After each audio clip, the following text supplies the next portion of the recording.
good Monday to you. Fall is here, or the lovelier word is autumn. The older name for this season is harvest, for it is a time to harvest, to bring in the fruits and vegetables before winter's cold. In America, two fruits are especially popular right now: apples and pumpkins. While I do like pumpkin flavor, I am in the apples camp. I am a big fan of apple pie, apple butter, apple sauce, apple cider, baked apples, and especially candied apples. During seminary, when I worked in a grocery store, I learned just how many different kinds of apples there are. They all had a different code. I think my favorites are Honeycrisp, but Granny Smiths make the best pies. I love other things about this season between summer and winter: cooler temperatures, sweater weather, chrysanthemums, and the beauty of the leaves changing colors and falling. In an essay about the seasons, Parker Palmer writes this: "As I explore autumn's paradox of dying and seeding, I feel the power of metaphor. In the autumnal events of my own experience, I am easily fixated on surface appearances, on the decline of meaning, the decay of relationships. And yet, if I look more deeply, I may see the myriad of possibilities being planted to bear fruit in some season yet to come.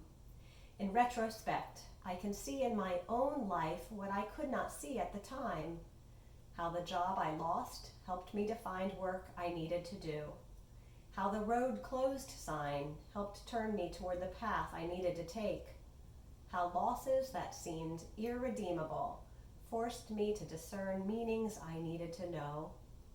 On the surface, it may seem that life is lessening, but silently and lavishly the seeds of new life are being sown. This hopeful notion that living is hidden within dying is surely enhanced by the visual glories of autumn. What artist could ever have painted a season of dying with such a vivid palette? But we live in a culture that prefers the case of either or thinking to the complexities of paradox. We want light without darkness, the glories of spring and summer without the demands of autumn and winter. Autumn reminds us that our daily dyings are necessary precursors to new life. 2020 has brought so much death. I speak of this literally as well as figuratively. Dr. Louis Putterman wrote an article recently for Psychology Today. He wrote, "Every cultural tradition offers signposts and prescriptions for collectively marking and emotionally processing the passage of time. All people become older every year. Our time on earth is finite." He quotes the psalmist, "A human life is like grass. We bloom for a day.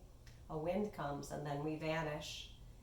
Teach us to number our days, that we may gain a heart of wisdom." Putterman advises us to learn from these ancient admonitions. Indeed, this year has taught us of the fragility of life, and it should also be teaching us to be conscious of the preciousness of each moment, the beauty of nature, the companionship of our family and friends, the joy of life and health. Finally, Putterman reminds us to use our time, and I would add our talents and wealth, wisely. He shares what a rabbinical text exhorts us. It is not our responsibility to finish the work of perfecting the world. Indeed, we can't. But neither are we free from the task. Whether you are in the spring, summer, fall, or winter of your life, know that God is working all things for good. We are all, whether we like autumn or not, living in a hard season, and we may be facing a harder one yet. But these will pass, and the leaves will appear again on the trees, and the flowers will blossom. Death and decay and darkness will give way to light and new life. This is the message of Christianity. Because of the life and death and resurrection of Jesus Christ, we have life, abundant and eternal. The gospel story shows us that what looks like an end is actually a beginning. So let us be glad. Let us praise God. Let us be patient in suffering and ever hopeful in our God. Take good care, and the peace of Christ be with you.